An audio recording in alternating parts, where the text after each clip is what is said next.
Sabi nila na mahal sila kay Prophet Jesus o Hesus Kristo. At yung araw na yung nang paniniwala nila na pako si Hesus Kristo, paniniwala nila ng Bernes. So marami Bernes sa isang taon, may 452 Bernes.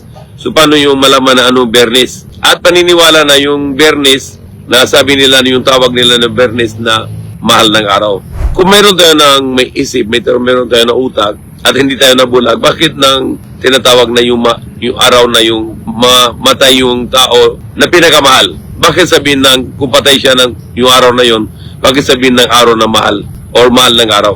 Kung halimbawa, kung kayo magulang ninyo or kung sino mang magmahal kayo na sa buhay ninyo tapos patay na siya, tapos araw na yon ng linggo or sabado or kahit anong araw, hindi ko na sabihin na ito good day or the good Sunday or good Friday. You will call it bad day, hindi sabihin ng mahal ng araw, sabihin ng yung masamang araw. Sabi na yung mga pastor na pari sa nayon ng malapit na mahal ng araw, papatay si Jesus Christ sa Bernes, ano sabi nila 3 p.m. Bakit malaman 3 p.m.? Wala nang relo dati. Okay, tapos patay siya. Tapos sabi nila na sa gabi siya na libing, 6 p.m. lampas. So halimbawa kung libing siya sa gabi ng Bernes, at sabi nila na at lampas ng 3 araw at 3 gabi, bubuhay si Kristo. Mali din aral. Mali din yung calculation. Mahina sa mathematics. Ano sabi? At lampas ng 3 araw at 3 gabi, bubuhay si Kristo. So na yun, Bernes na gabi, isang gabi. Saturday na araw, isang araw. Saturday na gabi, maging 2 gabi na yun. Linggo, madaling araw, wala pang gabi. So anong nangyari na yun? Sabi ng mga pastor, mga pari, at lampas na 3 gabi at 3 araw, bubuhay si Kristo. Kung bilangin natin, Bernes na gabi, asa, Sabado na gabi, at Sabado na araw, 2 gabi, isang araw. Maling calculation. Mali yung turo na 3 gabi, 3 araw. Paano kayo na magligtas na kung mali yung aral? Kung tama yung aral, meron kayo na asa na papunta sa paraiso, may ligtas, hindi sa impyerno. Yung kabilang buhay, walang hanggang. At yung isa pang parang na hindi na marami na kapatid na Christian na hindi naisip. Halimbawa, kung tatay nino na mamatay siya na sa kutsilyo na may saksak sa kanya na isang masama tao tapos patay siya sa kutsilyo, anong gusto ninyo na mahal kayo na kutsilyo na yon? Lagyan ninyo dito sa liig ninyo na kutsilyo.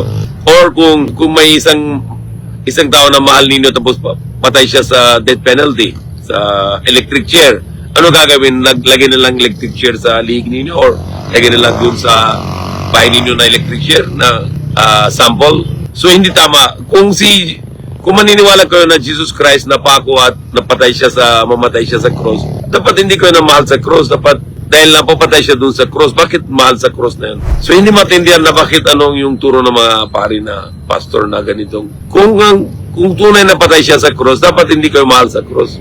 Bakit kayo na mahal sa cross?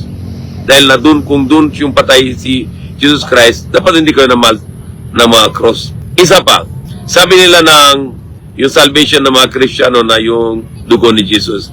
Kaya sabi ni Pablo, kung hindi siya mamatay sa cross, lahat tayo na talo na. Ngayon sigurado hindi siya mamatay sa cross. Napaliwanag sa Quran, mga kataluwa, masalabu, walakin syubelaw. They killed him not, nor they crucified him, but it was appeared to them.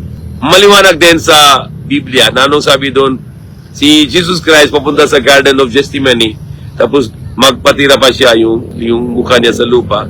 Ganun din mga Muslim kami na magdasal. At sabi niya kay Diyos, please pass the cup if it is your will.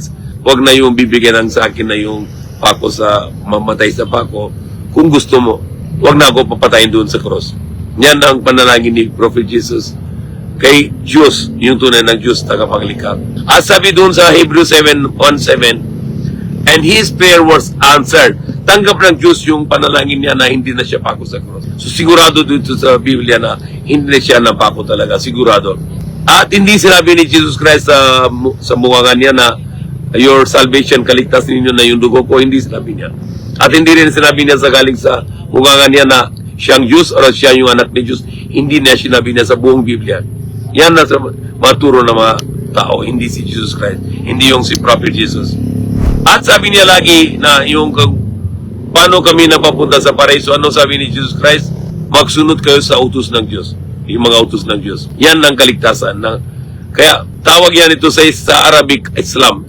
Ano ibig sabihin Islam? Sumunod sa mga utos ng Diyos. yung tagapaglikha, isang Diyos, yung utos niya sumunod.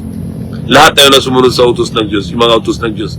Yan tinatawag sa Arabic Islam. Or in sa English, you have to follow the commandments of true God, the only one God, and that's meaning in Arabic is Islam. So, Islam is a religion to follow the commandments of only one God. Maraming mali yung na magturo na at yung maraming mga kapatid na Christian na sumusunod na hindi sila na yung research. Ano sabi sa Biblia?